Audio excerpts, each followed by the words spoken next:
Welcome to Office Hours, where we answer your AV and tech-related questions 365 days a year. Mark Giuliani will be reading your questions today. Mark, what's our first question? Good morning, Jason. So coming in on the QR code, we have Jorge Cardenas from Brownsville, Texas. Thoughts on the AJA UDC-4K in comparison to the Blackmagic converter or Decimator for live event production when running both video walls and projectors and a live stream. Is the cost worth it? Chris. As with everything, you get what you pay for, right? And the AJA makes high quality stuff that's super reliable. And if it's vital to your production, it's probably worth it. If you have some room for failure, then maybe not. In that list, I'm probably going with the Decimator, just for bang for the buck quality. It's a good product. They make good stuff. I'm probably not reaching in my wallet for the AJA, but I don't do projects that are super, important that they don't fail. Courtney. Well, I have not tried the AJA, but I do have the up-down cross converter from Decimator. This one is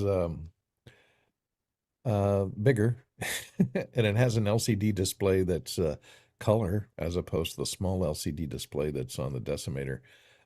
It does a similar number of conversions, up-down cross conversion and scaling from, I guess, SD. I haven't looked at the back of it, whether the inputs and outputs are SDI and HDMI. But it does, it has a high quality scaler, supposedly, although I have not seen it, and it handles all these resolutions and formats, and also does frame rate conversion, which is something that the Decimator also does, that the Blackmagic converters do not do.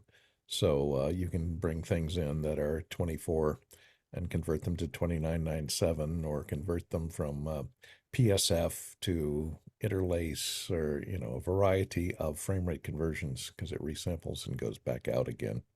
So I don't know if it's worth the $1,200 for it, but or $1,300, I think was the price, something like that, $1,299.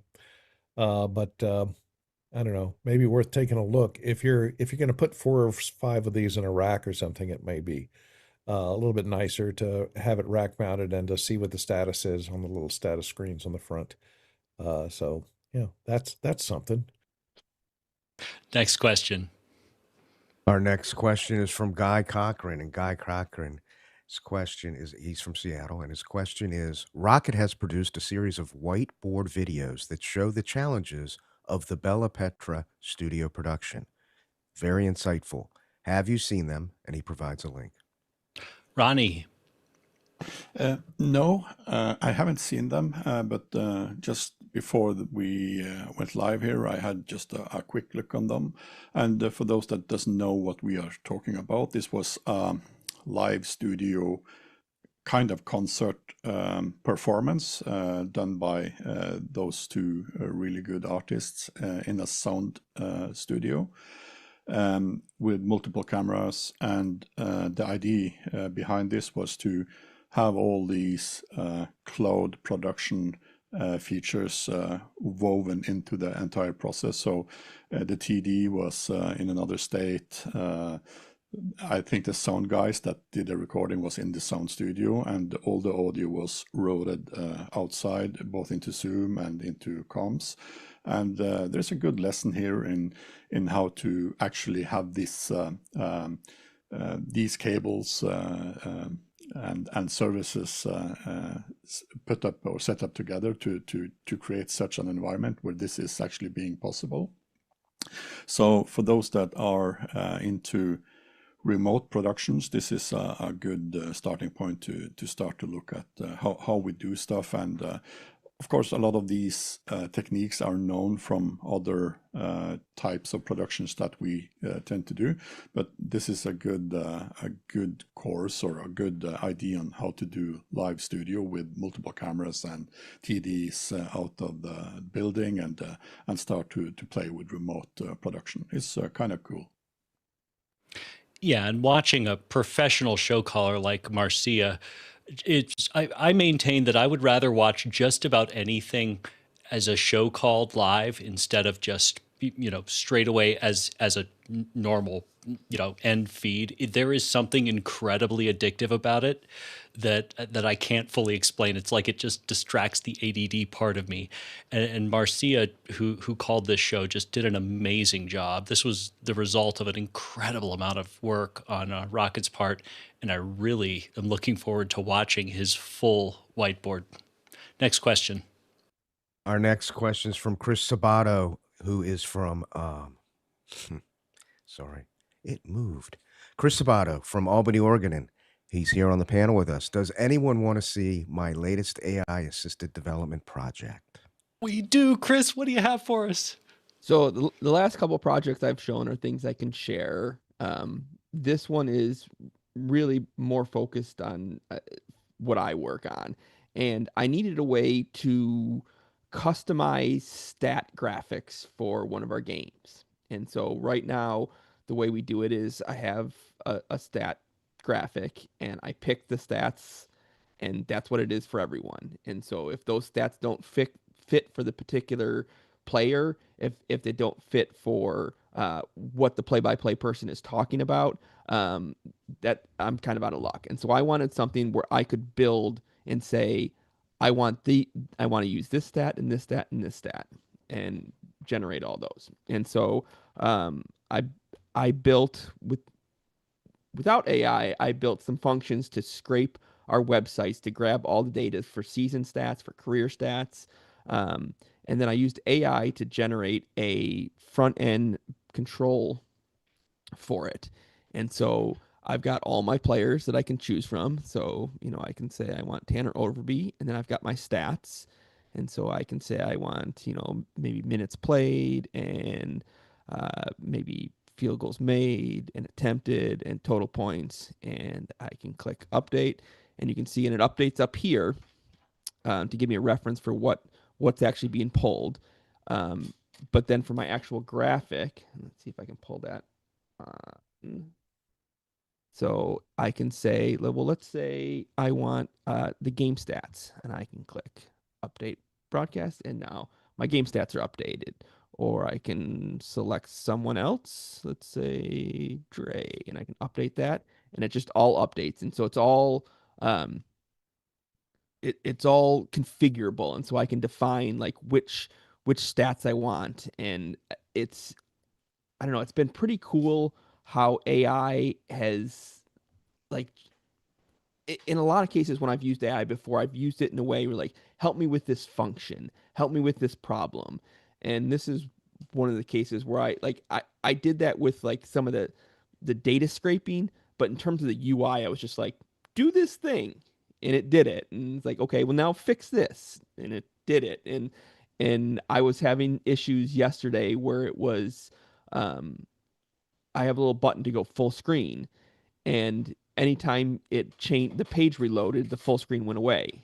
And so it's like, okay, type that in, and it's like, well, we need to switch everything to Ajax calls. And so now it's like, oh, that is a big change into how everything worked. And I was like, let's see what it does, and do it, boom, boom, boom, and it fix it. And it's kind of amazing some of this stuff does. And so, yeah, it's a pretty cool project that I've probably spent, like, from zero to a functional product, it probably took about 3 hours, and then probably another 4 or 5 hours after that tinkering with it. But to do it from scratch would have taken weeks. That's amazing. Courtney, your thoughts? Yeah, that is amazing. I'm really surprised. That's what do you use for scraping the information or going out and gathering the information? Does AI do that, or do you No, use, so because of the level that we're at, us and our opponents use one of two website providers.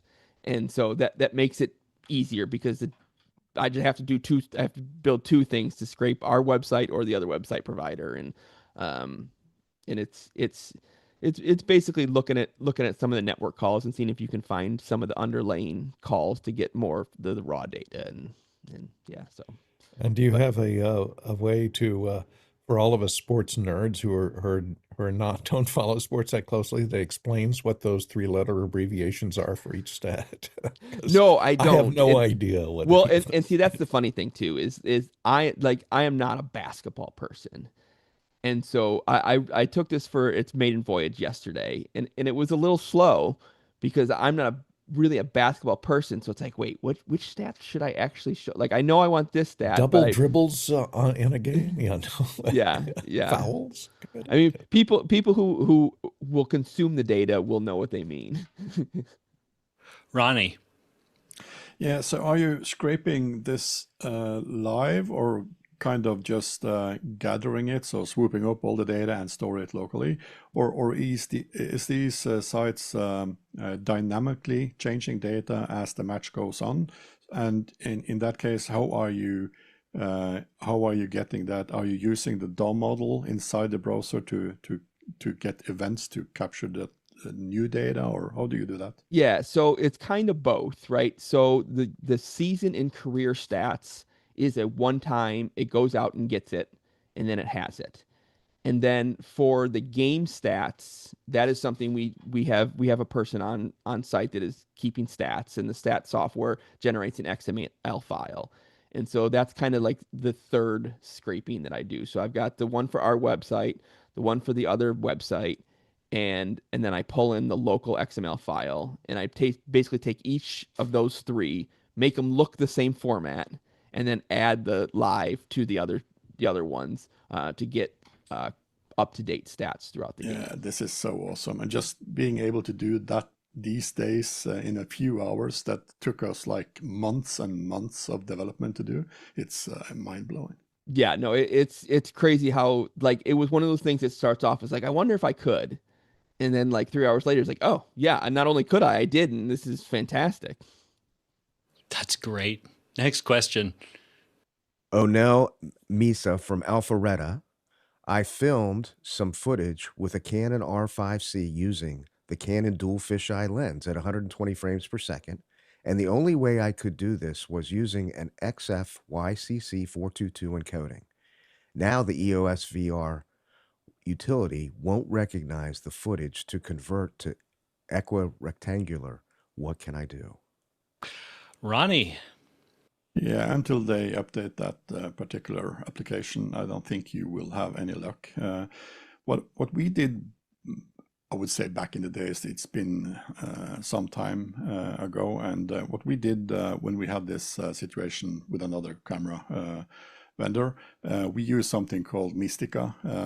Mystica VR is kind of it's a standard software for doing these types of stitching for more professional use. I would say that, and I'm not throwing Canon under the bus here, but all the vendors' original software is kind of, it's just doing like this, and they might support some of the special functionality that these cameras have, but most of the times Mystica VR is more like I would say a professional tool to process these type of 3D, and it doesn't depend on metadata that the camera vendor is putting into the files. And you might be having troubles on. I've seen we have troubles a few times on Mac, but using Windows machines should probably solve this. And it's a little bit depending on how advanced the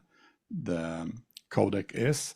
You might have to re-encode it to another video format before ingesting it into Mystica. But I would try that. They have a free trial you can test out and see if it works. Next question.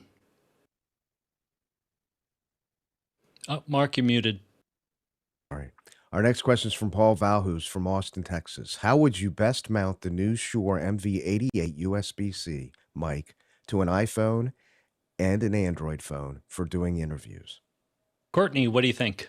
Sounds like Paul is going for a new microphone. This is what it looks like. It's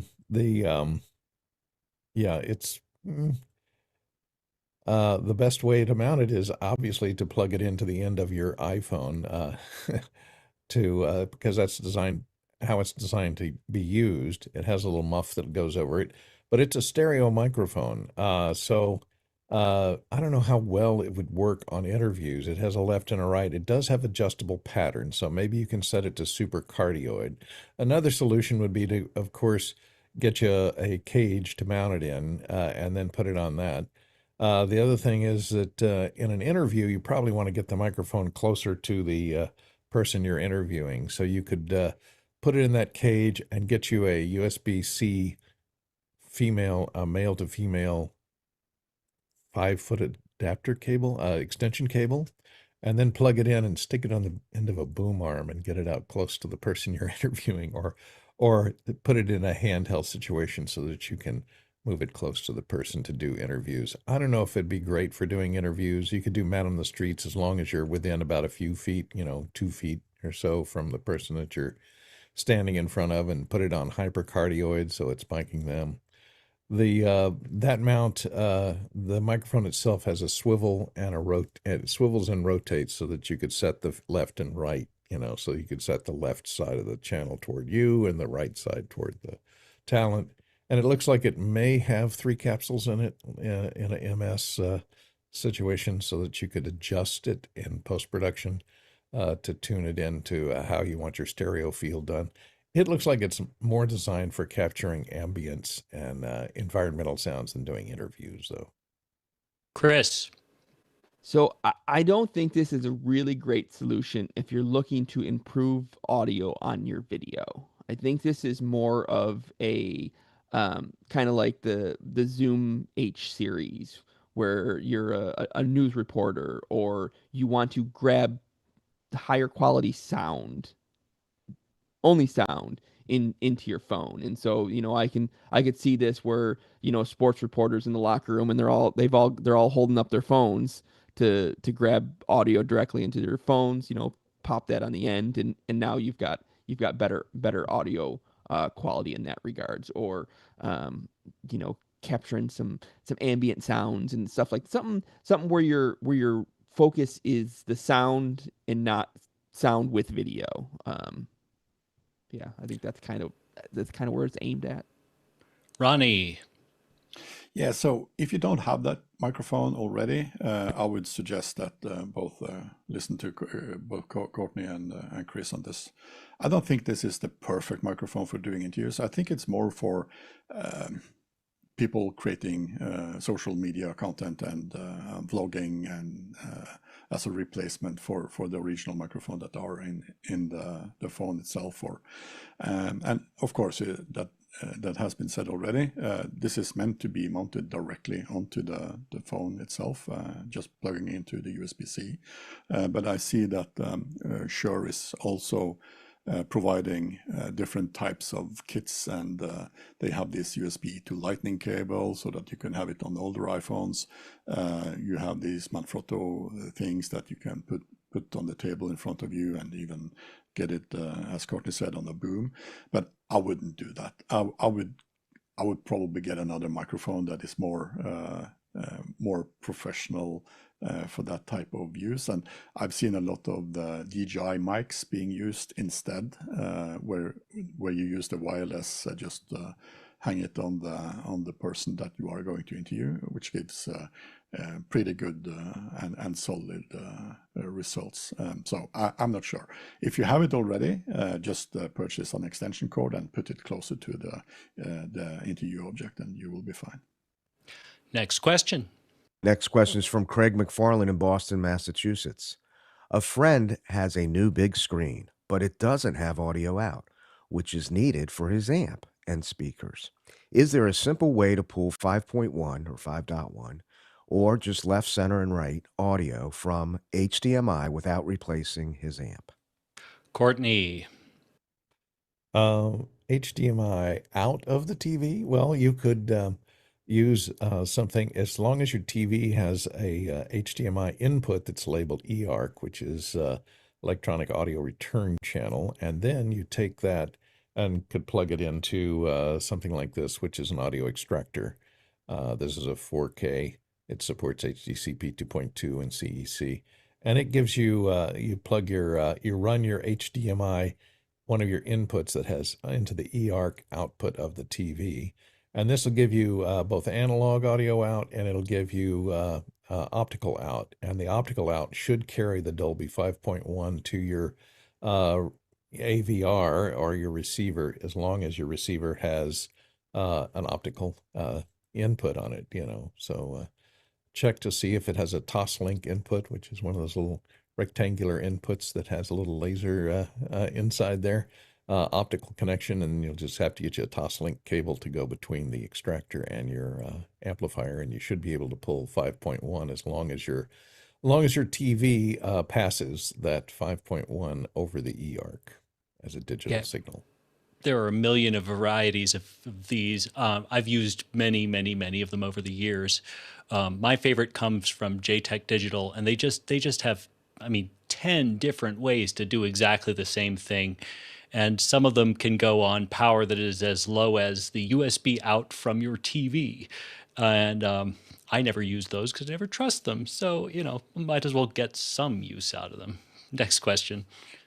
Aaron Cody from St. Louis, Missouri. What special words do you say to the venue IT manager to help convince them to allow you to connect your router to their venue network?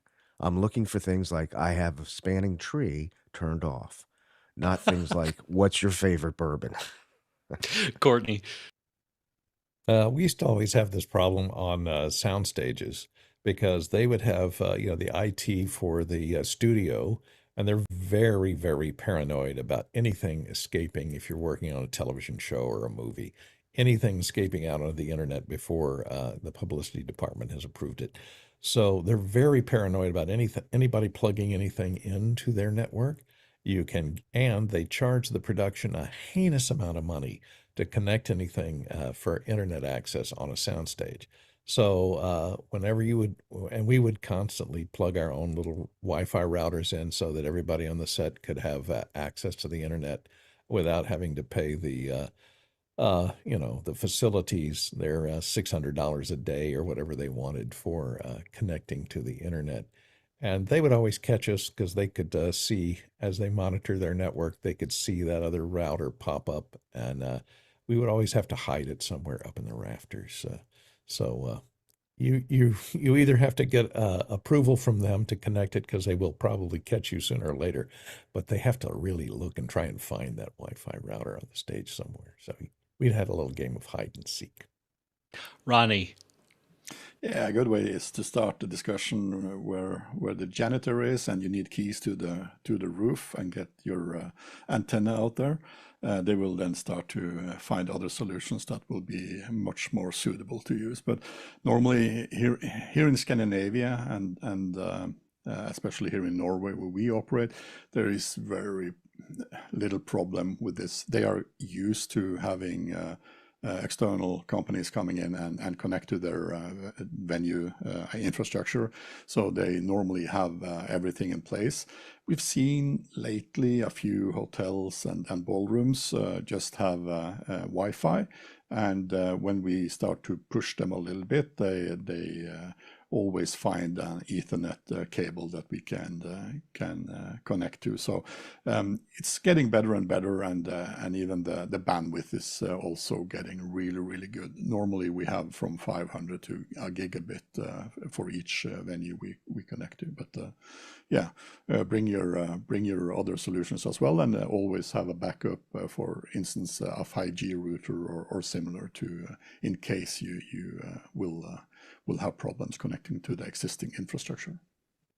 Yeah, in my experience, it's not really what you say, but it's when you say it. It's a matter of how early you are, and you know, the order in which you ask for things. If you are doing this well in advance and you are asking what ports are open, you know, what bandwidth can I expect, which ports can I not touch, you know, that's the kind of thing that will put them at ease. So yeah, take that with a grain of salt, and understand that if it's not in your contract, they're giving you something that you know that they don't have to give you. So, you know, be gracious. Next question.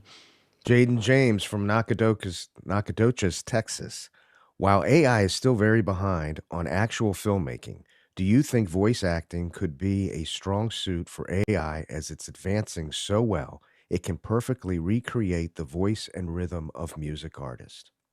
Courtney, Well, it's a little bit easier with music because you have phrasing that matches the music, especially if the AI is generating the music itself. I find, there's so much AI slop on YouTube these days with those 11 Labs announcers. They pick Atem or whatever the main one is that sounds the same. And you can always tell AI announcers because, they sound pretty good and they give the correct inflection and they, come down at the end of a sentence and so on. But, and they can add emotion if the words are emotional words. But the thing they fall down on is proper names that we all know how to pronounce a certain name and it will get it wrong every time. The other thing you have to watch out for is if you've got a typo in your text that you're translating to an AI announcer and you have like a period followed by a comma, it will say period, comma. It'll actually say period, comma. You don't want that. So you got to be very careful with your punctuation because a lot of times it derives its emotion from the punctuation. If you put an exclamation point at the end, it will see that ahead of time and read it with much more forcefully. And commas will put pauses in and make it come to an end of a phrase, like I'm coming into a phrase now and continuing on. So it'll put a pause in at the commas and come down with the right inflection. So they're getting better and better, but I don't know how they're going to conquer the problem of, fouled up punctuation and or name pronunciation, unless it goes out there and listens to a lot of videos out there of people talking about popular people in media. if you're watching the show on YouTube, you're missing half the fun. officehours.global/join gets you into Makana and Discord, where you can chat and interact with other producers, submit questions, etc., at find out for yourself at officehours.global/join. That's officehours.global/join. Next question. Paul Valhus from Austin, Texas.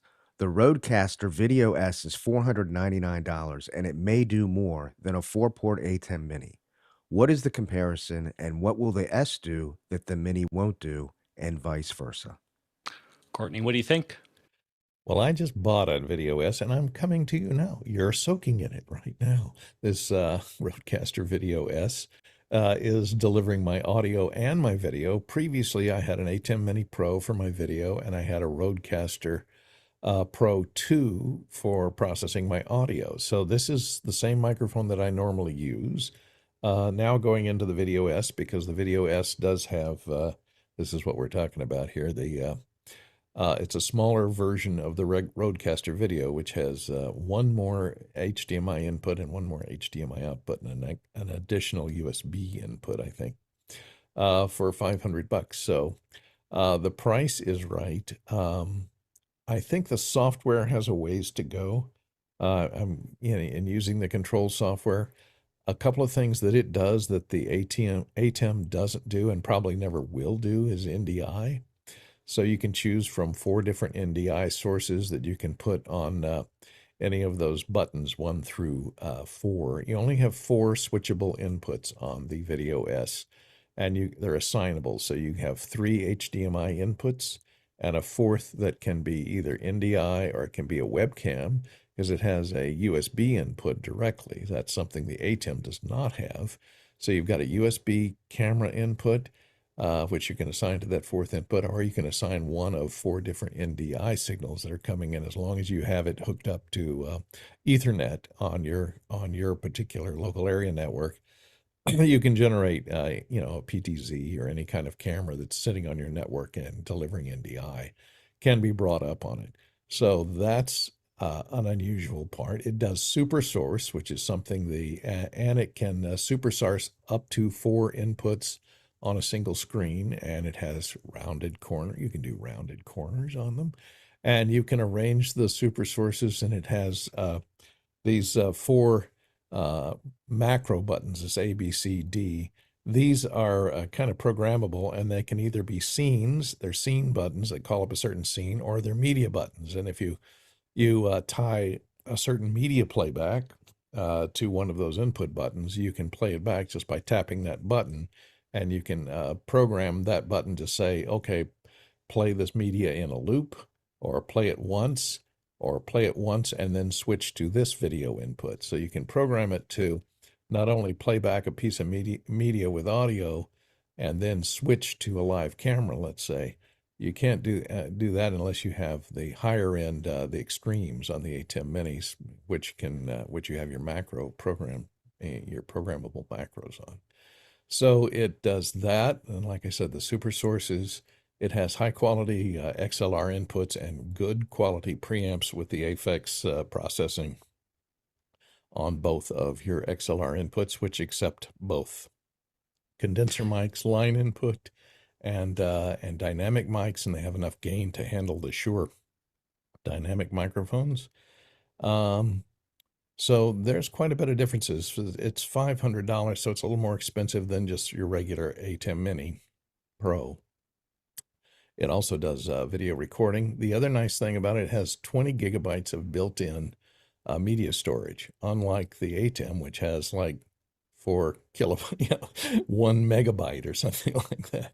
You just have you count the number of frames of video storage that you have on the Atem Mini, and this one you can store 10 or 20 different little MPEG-4 videos or animated lower thirds or anything you want that is in MP4 or still as a JPEG or a PNG with transparency. And the PNG with transparency, it'll automatically observe the transparency when you do a Luma key overlay, and will generate lower thirds and stuff without having to go through a whole lot of rigmarole. So it's a lot easier. I think the software has a ways to go yet. I was upset when I first got it because it has 2 headphone outputs. I was looking to set it up because I have speakers on my old setup had speakers on one headphone output and my IFB on the other. And so I had the speakers so that I could turn up the speakers and mute the microphone to that particular set of headphones so that my microphone would not feed back when I have the speaker turned on. I did find a way to turn that to do a custom mix then on the second set of headphones and have it not put my microphone in. So I found that. I was upset about that at first, but then I did a little research and found out that, yeah, you can do a custom routing for both sets of headphones and route what's going to each one of those sets of headphones. So I think it's quite capable. It does help to have the software to operate it because a lot of the audio settings and stuff are only available from the software that you can download from Rode for free. So interesting. We'll see how well it holds up here as I use it for the first time today. Now, the RØDECaster Video S is very scenes driven. It strikes me as a hardware implementation of for those who have OBS, here's your hardware. Like, it's designed to allow you to create and recreate things instead of being like a far more traditional broadcast switcher. That's the main difference for me. Next question. Go ahead. Sorry. Let me just add one more thing that really made me, and I researched it, and I did find out that no, it's not possible. On the Atem, you can grab a still from any of the video, and grab it, and it stores it to the media storage. You cannot do that with this. It has recording, but it records to an external drive only. It won't record to the internal media. And when it records to the external drive, you don't have access to that drive over FTP or any other way to access the files on that drive unless you unplug the drive physically from the RØDECaster and plug it into your computer. Then you can access those recordings, but it only records MPEG-4. And so if you just want to grab a still, there is no way to do it unless you use some third-party software on your computer, take the USB out, capture it over VLC, let's say, and then store it to your hard drive, then transfer that image from your hard drive into the media storage inside the RØDECaster Video. So it's a roundabout process just to grab a still from your video. Hopefully they will update that. And Rode has been pretty good about updating their firmware when they take a lot of suggestions from the user. 20 gigs of internal storage, and none of it is useful. Next question. Zach Stahlsmith from Chautauqua, New York. I am preparing for a fun project of filming on my boat. I'm looking for a mount that has two arms that can stretch up to 3 feet on either side, with my iPhone 17 premix in the middle. There are two bars on the left and right side I can use. Any ideas? Ooh, grips question. Ronnie. Yeah, so the easy way to think of this is to have one arm extended up, and that will be very unstable, at least if your boat is moving at some speed, and waves have a tendency to make things vibrate, as you might know. So I've been filming my numbers of hours on boats and ships, and I would always try to have at least 3 points of fastening to the ship itself, or to the side, or to the things that you have on the sides, and make sure I have a platform that is very stable, or at least stable enough to have a camera on. And I know Tilta has some of these products that are affordable. These are budget speed rails for car mounting, and of course you can, instead of using suction cups that they have here, you can have normal clamps, super clamps from Manfrotto, or even the Tilta ones to mount to your boat. And of course you can use magic arms on the side of that platform on the top, and extend that out to more equipment if you need. And your phone, as I see, it's a 17 Pro Max probably. Just get a kind of cage for that, so that you have enough mounting points, and make sure that you use safety wires, because these things have a tendency to vibrate, and if a screw is vibrating, it tends to get loose. So make sure that you are securing the equipment, and make sure you don't lose it. Courtney. Yep, Ronnie covered all the high points. I was just going to suggest a Mayfer, which is one of these super clamps. They call them different one. They call them Mayfers in the business, in the grip business, that will clamp onto the railings on either side. But as he said, things tend to vibrate and come loose. And if you're going to be out in salt water, you might want to have some protection for anything that you're going to put out there, because the salt water will corrode any kind of electrical connections and put a horrible little, it attacks metal. So be careful about that. And like you said, a little safety wire attached, you might have to epoxy it to the back of your phone or your camera, so that if it does vibrate loose and fall off, it'll only get dragged through the water for a short period of time before you can retrieve it. So hopefully it won't be banging against the side of the boat for if you're going at high speed and destroying itself. So bear all that stuff in mind. Make the safety cable short enough so it can't hit the water. So that's a tip.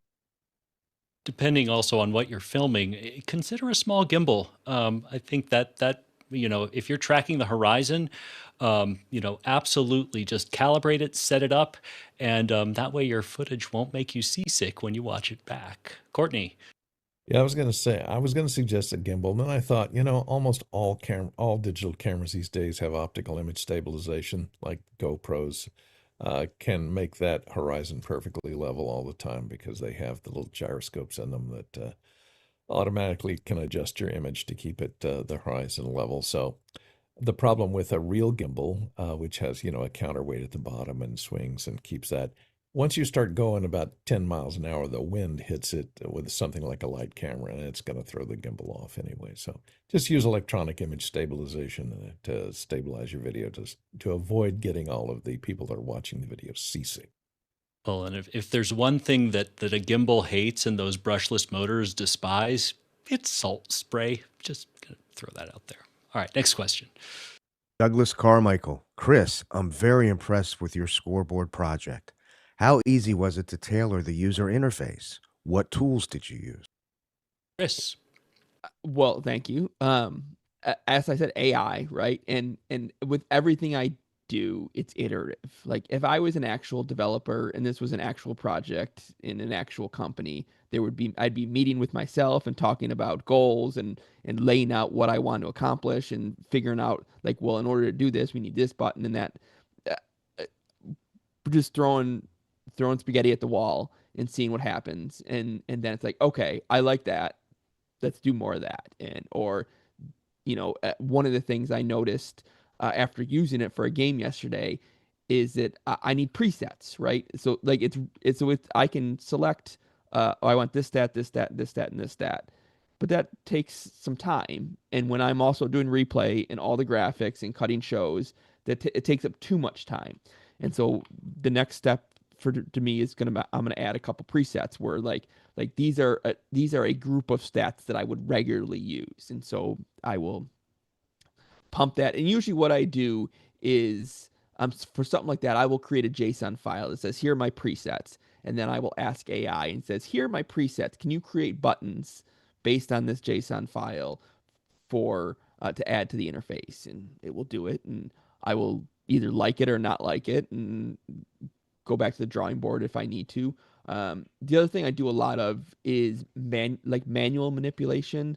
Like once it's done its thing, it's all using Tailwind CSS. And so I will go into the code and be like, oh, actually, it says the AI picked Slate 600, but I would rather gray 800. And so I will make that change and then paste my changes back in and so that it says, oh, that's what he wants and that's what he does. And so it's very iterative, and as I go along, things change, and as I work on things, new ideas come and I add those, and yeah, so. Next question. Next question is from Paul Valhus in Austin, Texas. What products and trends stand out in Jeffrey Power's coverage of CES, and which relate most to pro media production? Courtney. Well, I haven't had a chance to look at all of Jeffrey's videos. He has a lot of comprehensive. If you look for on his YouTube channel here at the ones that are 1 day ago, 2 days ago, up to about 3 days ago, is his CES coverage. And some of these are like 30 minutes long, so I have not had a chance to look at all of them yet. I've been watching Caleb Dennison's reports from the floor of CES, who is a reviewer of video screens. So that's what I've been interested in. A couple of other things I saw at CES that were interesting were there's now robot vacuums that have legs on them, that have little wheels, so that they lower their legs, they go up on their wheels, and they can actually go upstairs. So it solves the problem of if you've got a Roomba, which is, I think iRobot went out of business and they declared bankruptcy, but with a robot vacuum can now navigate stairs, and not only can it go up and down stairs, it can actually clean the stairs as it goes down. So that's amazing if you have carpeting on your stairs or even hardwood stairs. It can clean that staircase. It's something I got to do later today because I don't have one of those robots. But I plan on taking a time out and seeing Jeffrey's, taking a look at Jeffrey's videos, because he appears here sometimes on the panel. So, and look and see what he found as the standouts of CES. Next question. Next question is from Francis Fry of Cambridge, Massachusetts. I have recently incorporated the Amaran Verge Max soft light, and to my eye, it's as good as my equal-sized softbox. Am I missing something? No, I don't think you're missing something, Francis. So for those who haven't seen them before, they're designed. This is the Amaran Verge Max LED, and it is extremely compact. It's designed to basically be directly up against a wall, which is a pretty neat feature. What softboxes tend to do really well is take a professional light and allow you to change the light behind it. So you can put a lot of power in a really, really direct place. You can also put grading on it, and the grading will make sure that there's no backspill or side scatter. And that's really what you're losing there, is the flexibility. But if it's doing what you need, then look no further. Next question. Zach Stahlsmith from Chautauqua, New York. I saw a cool TikTok last night where the operator is using companion feedback to see Shure Axient stats live on the Stream Deck via feedback. Is anyone else utilizing workflows like this with companion? Chris.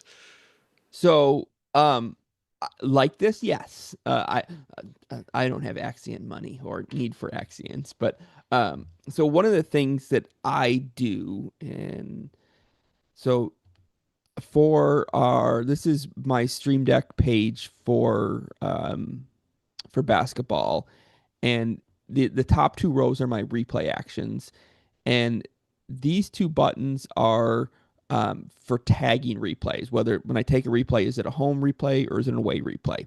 And you notice these 2 numbers on there. That's actually the score of the game.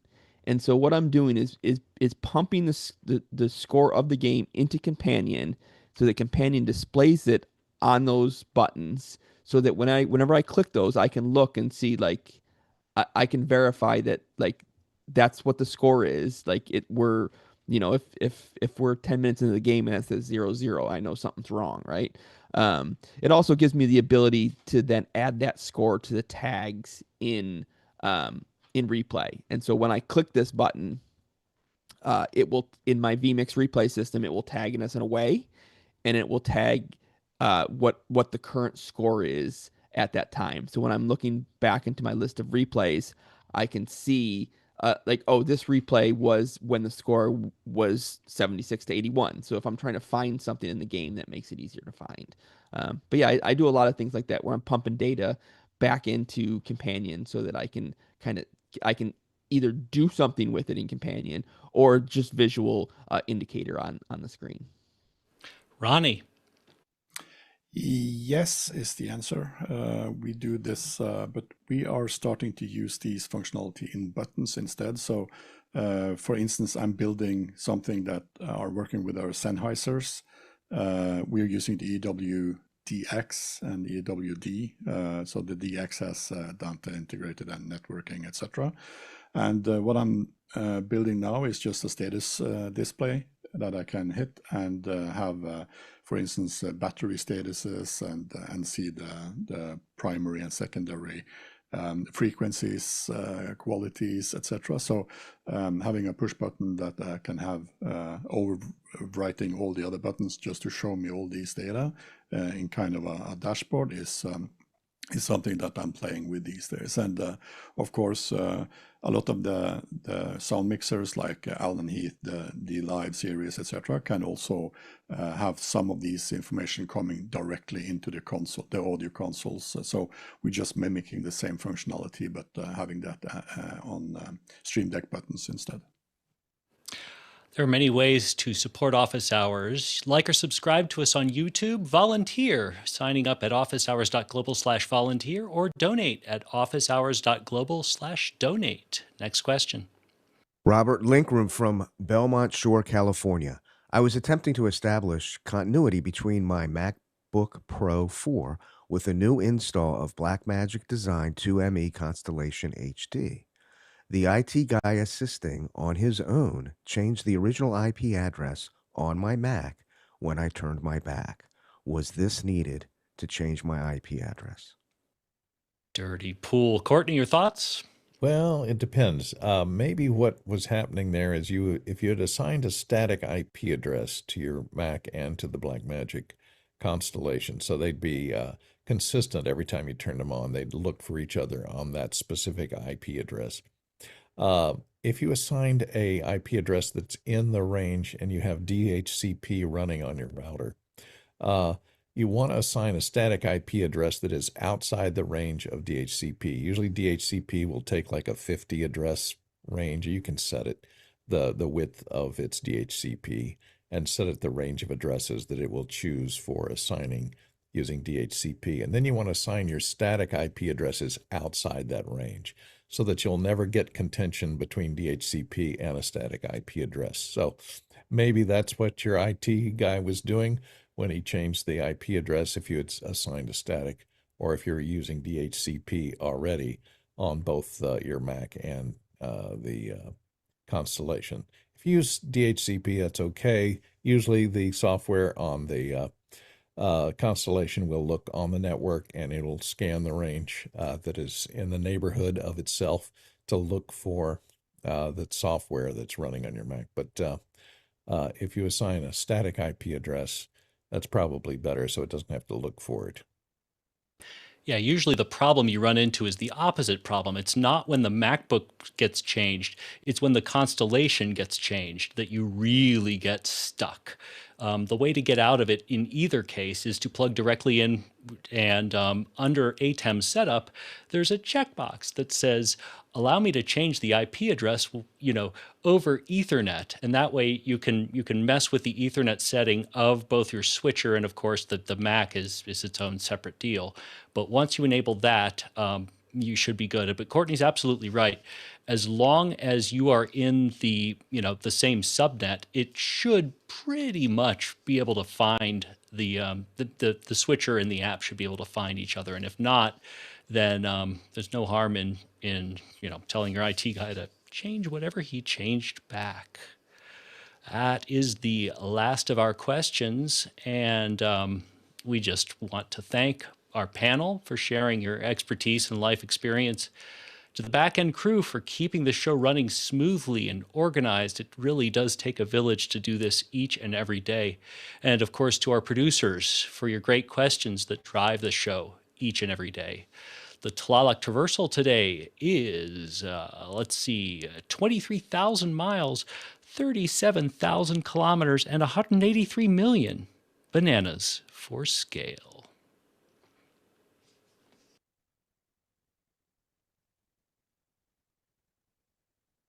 Well done. Thanks, everyone. All righty then. Did my video glitch at any point in time? I heard the audio glitch once. But I didn't notice the see video it. glitch. I didn't see a Didn't glitch. notice it. Well I think done. it is. Superb answer on the RØDECaster. That was a thorough. That was Yeah. great. That was We really forgot good. to mention.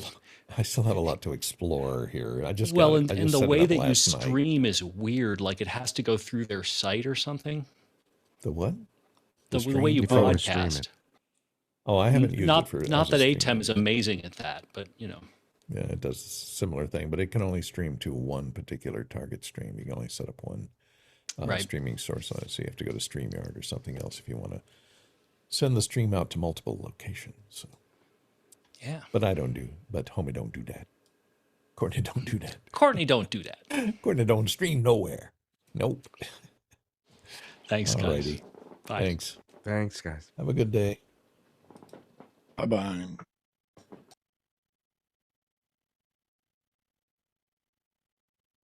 Thank you. Need practice.